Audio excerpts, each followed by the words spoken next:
एकादशी के दिन शंकर भगवान को चावल का दाना चढ़ाना चाहिए कि नहीं चाहिए। किसी ने पूछा कि चावल का दाना एकादशी पर भगवान शंकर को चढ़ा सकते हैं, चावल का दाना शंकर जी को चढ़ाते क्यों है, पहले तो वो समझ लो। बेलपत्री का तो महत्व आपको बार बार बताया कि बेलपत्री शिव जी को क्यों चढ़ाई जाती है, कहीं रोग के लिए, कहीं बीमारी के लिए, कहीं किस कार्य के लिए, कहीं कोई कार्य के लिए, कहीं कोई कार्य के लिए। चावल का दाना अगर हम शंकर भगवान को चढ़ा रहे हैं तो क्यों चढ़ा रहे हैं, उसका कारण क्या है। चावल का दाना शिव को चढ़ाने का केवल एक कारण रहता है कि चावल को अक्षत कहते हैं।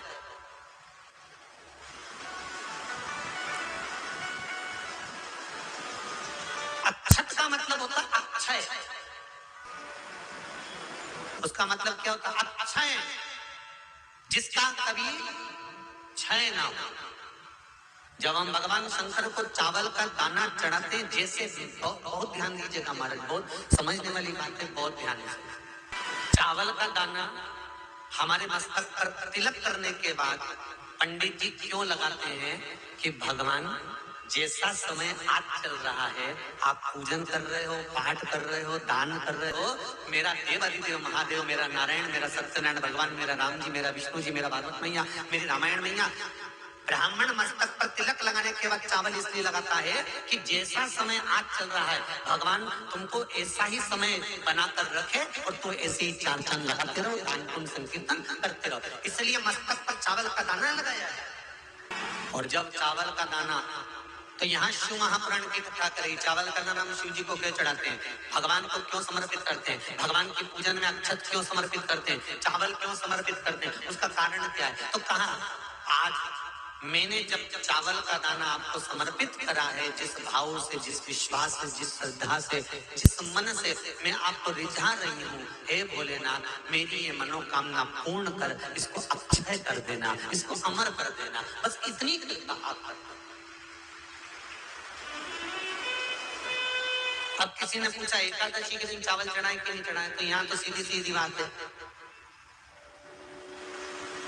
बीमारी देखकर थोड़ी ना आती है कि नवरात्र चल रहे हैं कि सावन का सोमवार चल रहा है, बीमारी तो बीमारी। तुम चावल मत खाओ, एकादशी के दिन तुम्हारी मर्जी पड़े भगवान के किसी धाम में चले जाओ और भगवान को भोग लगाओ और उनकी थाली को झांक कर देखना, उसमें चावल जरूर मिलेगा, उसमें ऐसा नहीं है कि चावल नहीं मिलेगा।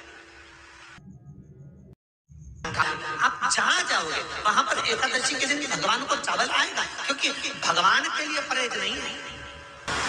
एकादशी के दिन चावल उसको नहीं खाना।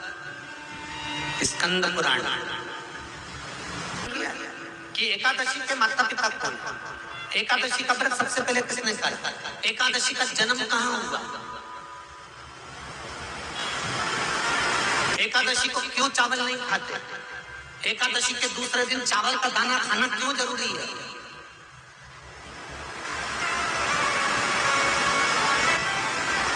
कौन सा तीर्थ है जहां एकादशी को उल्टा लटका दिया। एक एक चीज का वर्णन स्कंद पुराण सब चीजों का वर्णन कर देते।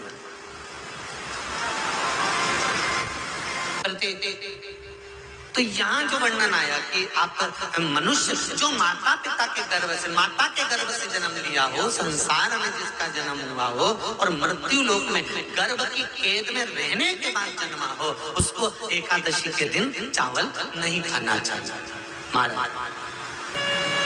पर यहाँ शास्त्र ये नहीं कहता कि भगवान को चावल नहीं चढ़ाना चाहिए। यहाँ शास्त्र कहता है आप शिव जी को चाहे एकादशी हो, चाहे द्वादशी हो, चाहे प्रदोष हो, चाहे पूर्णिमा हो, चाहे अमावस्या हो, चावल का दाना आप भगवान शिव को समर्पित कर सकते हो। और ज्यादा नहीं, शंकर कभी ये नहीं कहते कि मुझे बहुत सारा चढ़ा।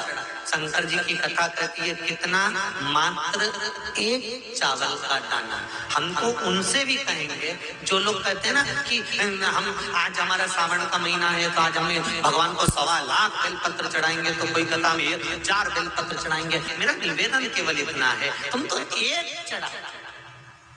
और ये भी जरूरी नहीं है, एक बेलपत्र भी कब चढ़ाई जाती है शंकर भगवान को, जब तुमने किसी एक बेलपत्र का पेड़ लगाया होगा और वो